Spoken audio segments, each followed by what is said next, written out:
Psaume 138 et le verset 3.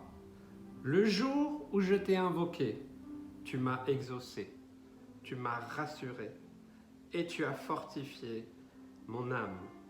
Le jour où je t'ai invoqué, c'est-à-dire que David a connu bien des malheurs, bien des épreuves, des difficultés. C'est pour ça qu'on peut très facilement s'identifier à cet homme qui était de la même nature que nous. Il a traversé tellement de choses. Et voilà, il précise quelque chose. Le jour où je t'ai invoqué, c'est-à-dire qu'il peut y avoir des jours où on ne prie pas, où on n'invoque pas le Seigneur. On essaye de se débrouiller par nous-mêmes. Ça est arrivé à David et ça nous arrive aussi à tous. Ce n'est pas un jugement, ce n'est pas une condamnation. C'est simplement un constat de notre nature humaine. Donc le jour où David a invoqué le nom du Seigneur, il l'a exaucé. Ça, c'est extraordinaire. Donc déjà, peut-être que jusqu'à présent, tu n'as pas invoqué le nom du Seigneur. Tu n'as pas crié à lui. Peut-être ça fait un moment que tu ne cries plus. Peut-être que tu subis. Et tu as l'impression que tu perds ta respiration. Alors, simplement, à la fin de cette petite vidéo, je t'invite, mon frère, ma soeur, mon ami, à t'isoler dans ta chambre, comme Jésus a dit. Ferme ta porte, mets-toi à genoux là, dans le secret, et commence à invoquer le nom du Seigneur. Seigneur Jésus, viens.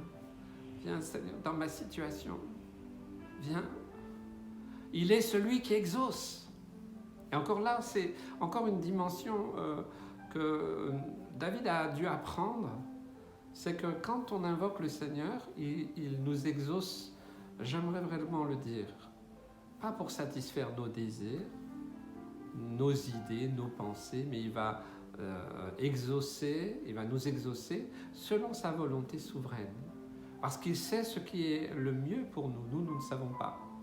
Et j'ai appris et j'apprendrai encore à rester dans cette dimension, c'est d'accepter. C'est pas facile, parce que nous, on aimerait que Dieu nous réponde exactement comme nous, on demande. Des fois, ça tombe pile, c'est vrai. Mais heureusement qu'il ne nous répond pas toujours comme on deviendrait des enfants gâtés. On demanderait toujours exactement, puis quand on n'aurait pas ce qu'on demande, ben on se révolterait, on pourrait se rebeller. Non. Dans le fait d'invoquer le nom du Seigneur, on lui fait confiance et on se soumet à sa volonté. Et alors, le résultat importe peu. Il a entendu, il va répondre. Il va répondre. On ne sait pas quand, on ne sait pas comment, mais il va répondre. Gardons cette confiance en lui, c'est extraordinaire. Et le fait qu'on invoque le Seigneur, je pense que c'était la même chose pour David, eh bien ça rassure, ça fortifie notre âme. Je vous assure, priez juste après cette vidéo et faites-le autant de fois que vous pourrez, parce que Jésus a dit priez sans cesse. Une fois que vous aurez prié, déposez votre fardeau, invoquez le nom du Seigneur, vous allez vous relever, vous allez être rassuré, apaisé, fortifié. Je vous assure, c'est pas un truc, c'est pas une formule, c'est pas de la magie, rien, c'est une réalité. Mais nous oublions souvent d'invoquer le nom du Seigneur. Puis on n'ose pas demander.